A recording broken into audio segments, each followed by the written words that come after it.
warahmatullahi wabarakatuh. Halo anak-anak, gimana kabarnya? Sehat? Alhamdulillah.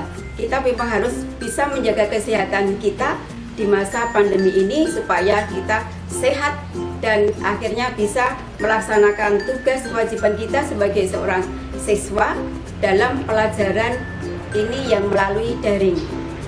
Untuk pertemuan pertama, kita nanti akan membahas tentang struktur reproduksi pada manusia. Gimana untuk pertemuan ini nanti kita akan membahas dulu tentang pembelahan sel. Dalam pembelahan sel kita nanti harus tahu, harus bisa menjelaskan mengapa sel itu membelah, kemudian cara pembelahannya dan tahap-tahap pembelahannya maupun fungsi pembelahan sel itu terjadi. Oke anak-anak, yuk silakan kalian melihat, mengamati video ini, dan supaya bisa lebih jelas lagi, kamu bisa membuka buku paket halaman 3 sampai halaman 7. Ayo anak-anak, sekarang kita lihat, kita pahami tayangan video ini.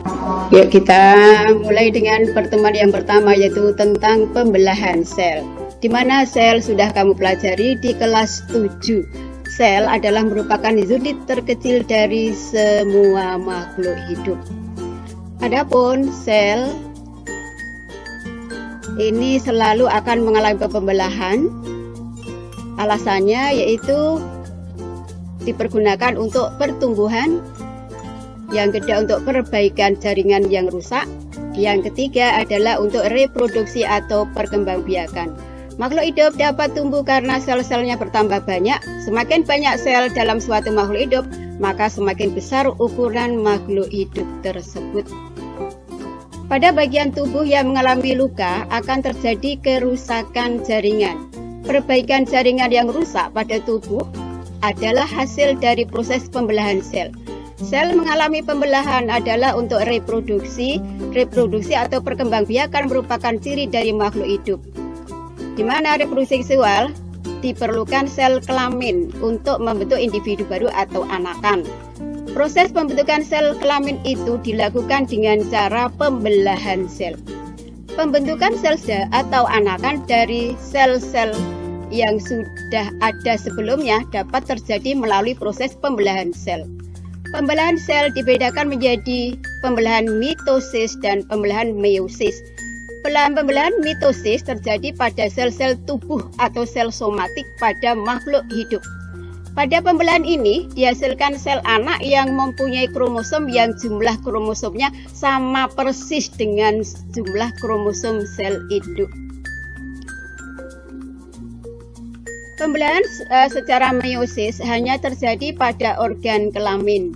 Pembelahan ini berfungsi untuk menghasilkan sel gamet, sel telur maupun sel sperma. Melalui pembelahan ini akan dihasilkan sel anak yang mempunyai kromosom setengah dari kromosom sel induk. Jadi kromosomnya adalah kromosomnya separuhnya. Yuk kita pelajari masing-masing pembelahan tadi.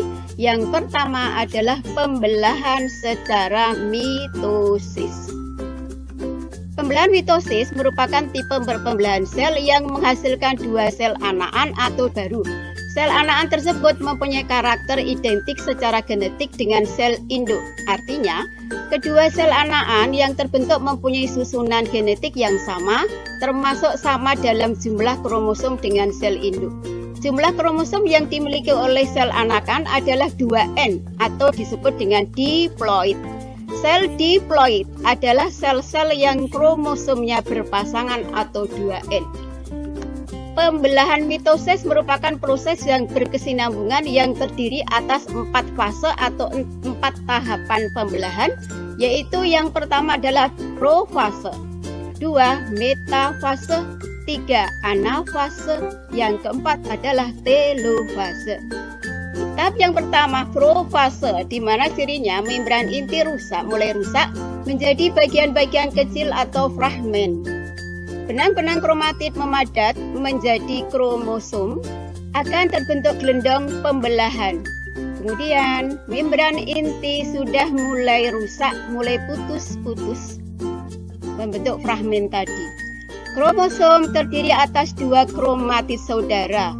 Tahap yang kedua, metafase. Kromosom berjejer pada bidang pembelahan. Lihat, amati gambarnya. Kromosom berjejer pada bidang pembelahan.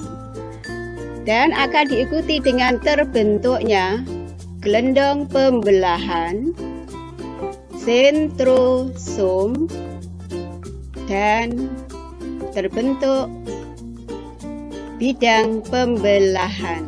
Terbentuk juga kromosom. Inilah yang terdapat pada fase metafase. Tahap yang ketiga adalah anafase, di mana kromatis saudara dari setiap pasangan memisah menuju kutub yang berlawanan. Pada akhir anafase, kedua kutub sel memiliki kromosom yang jumlahnya sama dengan induknya. Perhatikan proses anafase. Terbentuk kromosom anakan. Yang keempat adalah fase telofase. Membran inti mulai kembali bergabung, kromosom mulai merenggang. Perhatikan proses telofase, fase yang terakhir itu sudah terbentuk lekukan. Lekukan yang merupakan cincin dari pembelahan. Dan terbentuk sel anakan atau sel baru yang jumlahnya 2. Dan juga terdapat fragmen membran inti. Nah, kita ulang lagi fase-fase pembelahan sel. Yang pertama adalah profase, yang kedua adalah metafase, yang ketiga anafase, yang keempat adalah fase telofase.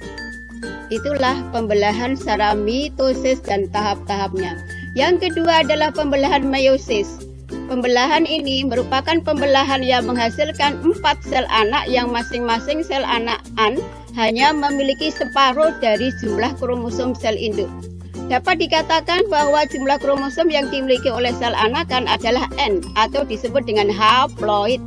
Oleh karena itu, meiosis disebut sebagai pembelahan reduksi atau pengurangan jumlah kromosom. Berbeda dengan mitosis, pembelahan meiosis berlangsung 2 tingkat, yaitu meiosis 1 dan meiosis 2. Meskipun demikian, fase-fase pembelahan meiosis mirip dengan fase-fase pembelahan mitosis. Adapun fasenya, yang pertama profase 1. Selnya masih bersifat diploid 2N, terbentuk kromatid saudara, kemudian terjadi pindah silang, terbentuk gelendong pembelahan, membran inti mulai rusak menjadi bagian-bagian kecil fragmen, dan terbentuk gelendong pembelahan, benang-benang kromatid memadat membentuk kromosom-kromosom homolog berpasangan, dan terjadi pindah silang pertukaran sel segmen molekul DNA yang sesuai di antara kromatid non-saudara. Tahap yang kedua, metafase 1. Metafase 1, di mana kromosom sudah berjajar di bidang pembelahan. Amati gambar. Kromosom berjajar pada bidang pembelahan. Anafase 1, di mana kromosom homolog akan memisah dan bergerak ke kutub-kutub yang berlawanan.